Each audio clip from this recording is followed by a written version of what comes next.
Pope Francis arrived in mainly Buddhist Myanmar Monday on a highly sensitive visit to a country facing sharp global criticism for the alleged ethnic cleansing of its Rohingya Muslim minority.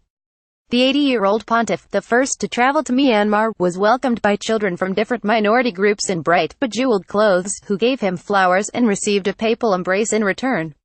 Nuns in white habits were among the devotees to have traveled from across the country in his honor, waving flags as his motorcade swept by the golden Shwedagon Pagoda to the Archbishop's residence in downtown Yangon, where the Pope will stay on Monday night. "I saw the Pope, he was sitting in the front of the car. I was so pleased, I cried," Christina Iisine, 48, told AFP after the Pope's convoy passed. "His face looked very lovely and sweet. He is coming here for peace." But the joyful scene stood in stark contrast to the gravity of the main issue that frames his trip. Myanmar's military stands accused of waging a campaign of ethnic cleansing against the Rohingya Muslims. Kachin people in traditional dress were among the crowds hoping to catch a glimpse of Pope Francis when he arrives in Myanmar. Yeongtu, AFP. More than 620,000 have fled a crackdown in northern Rakhine state for neighboring Bangladesh over the past 3 months.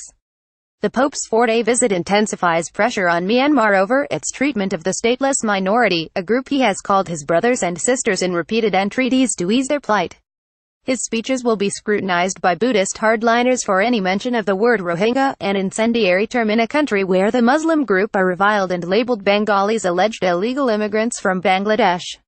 Francis will meet civilian leader Aung San Suu Kyi, a Nobel Peace Prize winner whose luster has faded because of her failure to speak up publicly for the Rohingya. He will also hold talks with Army Chief Min Aung Hlaing, a meeting between a religious leader, who has championed the rights of refugees, and the man accused of overseeing the brutal campaign to drive out the Rohingya. Speaking to a crowd of 30,000 people in St. Peter's Square, shortly before he left Rome, the pontiff said, "I ask you to be with me in prayer so that, for these peoples, my presence is a sign of affinity and hope."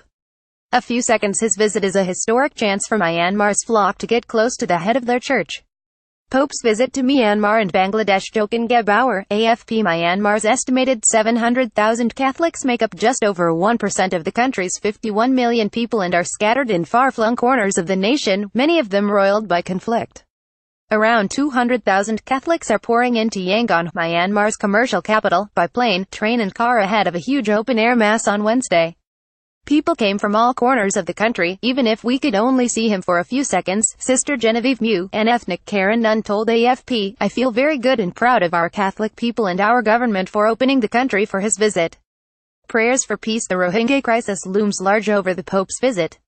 The army, which ran the country with an iron fist for nearly half a century, insists its Rakhine operation was a proportionate response to Rohingya terrorists who raided police posts in late August, killing at least a dozen officers. But rights groups, the UN and the US have accused the army of using its operation as cover to drive out a minority it has oppressed for decades.